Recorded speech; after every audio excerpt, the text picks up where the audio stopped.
మనతో పాటు singer and writer Lingampalli Naresh ఉన్నారు. ఇందిరా పార్క్లో జరుగుతున్న నిరుద్యోగ మార్చికి సంబంధించి ఆయన మద్దతుగా వచ్చారు.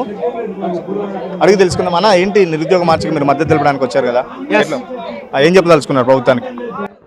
ఆనాడు ఒకటే చెప్పదలుచుకున్నాం, కేవలం ఈ కాంగ్రెస్ పార్టీ తెలంగాణలో అధికారంలోకి వచ్చింది అనంటే కేవలం నిరుద్యోగుల ఓట్లతోటి, నిరుద్యోగుల పోరాటాలతోటి, నిరుద్యోగులు పట్టణాల్లో ఉండి పోరాటాలు చేయకండి, పల్లెల్లోకి వెళ్ళి గడప గడపకు తిరిగి కాంగ్రెస్ పార్టీకి ఓటు వేసి కాంగ్రెస్ పార్టీని అధికారంలోకి తెప్పించిన తర్వాత మీ జీవో 46 ఎత్తివేస్తాము, 2 లక్షల నిరుద్యోగ రిక్రూట్మెంట్ ఏదైతే ఉన్నదో ఆ రిక్రూట్మెంట్ చేస్తాము, నిరుద్యోగ భృతి కల్పిస్తాము అని చెప్పి ప్రగడ్బాలు పలికినటువంటి కాంగ్రెస్ నేతలు, నాయకులు, మంత్రులు, ఎమ్మెల్యేలు ఎవరైతే ఉన్నారో గడికొక కండువ పూటకో పార్టీ మారి మాత్రం వాళ్ళు ఎమ్మెల్యేలు, మంత్రులై బుగ్గకర్రలు పెట్టుకొని కుయ్యమని తిరుగుతారు. కానీ వాళ్ళ కోట్లేసిన పాపాన 10 సంవత్సరాల పోరాటం ఈ తెలంగాణ గడ్డ మీద మళ్ళీ ఈ ధర్నా చౌక్ దగ్గర, ఈ ఇందిరా పార్క్ దగ్గర మళ్ళీ ధర్నాల బతికి అయిపోయింది.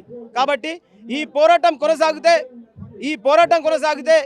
నాయకులను కావచ్చు, పాలకులను కావచ్చు, వాళ్ళ యొక్క కుట్రల్ని బయట పెడుతూ ఈ ప్రజాస్వామ్యం నెల జాగృతం చేయాలో మరో అనేకమైనటువంటి ఉద్యమ పాటలతో గత పోరాట యోధులు మాకు ఇచ్చినటువంటి స్ఫూర్తి ఈ నెత్తురోడిన తెలంగాణ గడ్డ మీద పోరాటం ఇంకా మిగిలే ఉంది. అరే బాంచన్గిరి బతుకులాయ తెలంగాణలో, రాబందుల రాజ్యమేలే తెలంగాణలో, నియంతల పాలనాయ తెలంగాణలో, నిరుద్యోగుల బతుకు చూడు తెలంగాణలో, పోరాటం చేసినోళ్ళు అరిగోసలు పడుతుంటే మరి ఉద్యమ ద్రోహుల నేడు పదవులు అనుభవించబట్టే బాంచన్గిరి. అలాంటి బాంచన్గిరి పరిస్థితి తెలంగాణలో ఉన్నది.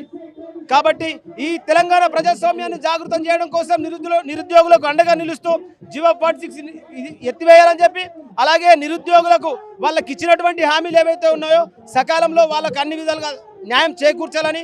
మేధావులు కూడా ఎవరు స్పందించట్లేదు. ఇంత పెద్ద ధర్నా జరుగుతుంటే నిరుద్యోగులు అంతా వచ్చి రోడ్డు మీద వాళ్ళ సమస్యలు చెప్తుంటే ఒక్క మేధావి కూడా ఇక్కడ కనబడతారు. ఎట్లా వస్తున్నారు మీరు కళాకారుడుగా? ఇవాళ తెలంగాణలో మేధావి లోకం అనేది ఒకప్పుడు తెలంగాణ రావడం కోసం పోరాటం చేశారు. కానీ ఆనాడు కూడా మేము చెప్పాం, ఇది వచ్చేది అగ్రవర్ణాల తెలంగాణ, వచ్చేది సబ్బండ ప్రజల తెలంగాణ కాదు, సమపాలన హక్కులు లభించే తెలంగాణ కాదు, వచ్చేది సామాజిక తెలంగాణ కావాలన్నాం. కానీ అప్పుడు మా గోడ ఎవరు వినిపించుకోలే. ఇప్పుడు జరిగింది కూడా అదే. కాబట్టి ఇవాళ మేధావులు అని చెప్పుకున్నటువంటి వాళ్ళు వాళ్ళ ఆత్మ పరిశీలన చేసుకోవాలి. ఇవాళ పదవుల వ్యామోహంతో పదవుల కోసము జెండాలు కండువలు మారుతూ నాయకుల అడుగులకు మడుగులు వస్తున్నటువంటి వాళ్ళు ఇవాళ మేము కవులము, మేము ఉద్యమకారులము, మేము పోరాట యోధులం అని చెప్పుకోవడానికి సిగ్గుపడవలసినటువంటి పరిస్థితి ఈ తెలంగాణలో అమ్ముడుపోయినటువంటి వాళ్ళకు ఉంటుంది. తరానికి ఒక్కడు త్యాగం చేయాలి. మహనీయులు కూడా అదే చూపారు, తరానికి ఒక్కడు త్యాగం చేయాలి. ఎవడో అమ్ముడుపోయాడని చెప్పి కాదు. ఈ తెలంగాణలో పోరాటం కొత్తేం కాదు. ఈ తెలంగాణలో ఇంకా ఎంతమంది అయితే అసూలు బాసిపోతారో అంతకంటే ఉప్పెనలేటువంటి ఎగిసిపోయేటువంటి పోరాటం మళ్ళీ పుట్టుకొస్తుంది. ఆ ఉద్యమాలు కొనసాగుతాయని చెప్పి కూడా ఈ సమయం ద్వారా నేను తెలియజేస్తాను. భవిష్యత్తులో ఎలాంటి సపోర్ట్ ఉండబోతుంది మీకు నిరుద్యోగులకు సంబంధించి? తప్పకుండా నిరుద్యోగుల గొంతుకై నిరుద్యోగులకు అండగా మా మాట తప్పకుండా వాళ్ళకు అండగా ఉంటాం.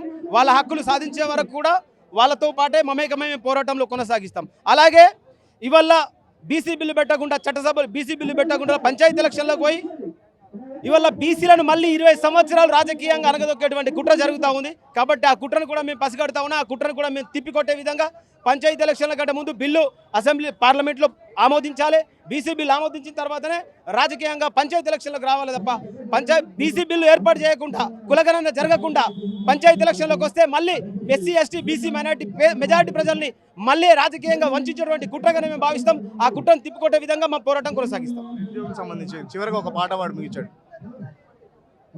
ఇవాళ అయ్యా రేవంత్ రెడ్డి గారు మా నిరుద్యోగుల నిండా ముంచినారు, యువత ఓట్లతోని గద్దెకెక్కినారు, మీరు కులసిచ్చులు పెట్టి బీసీలను వనచి వేస్తుండ్రయ్యా ఎస్సీ ఎస్టీలను.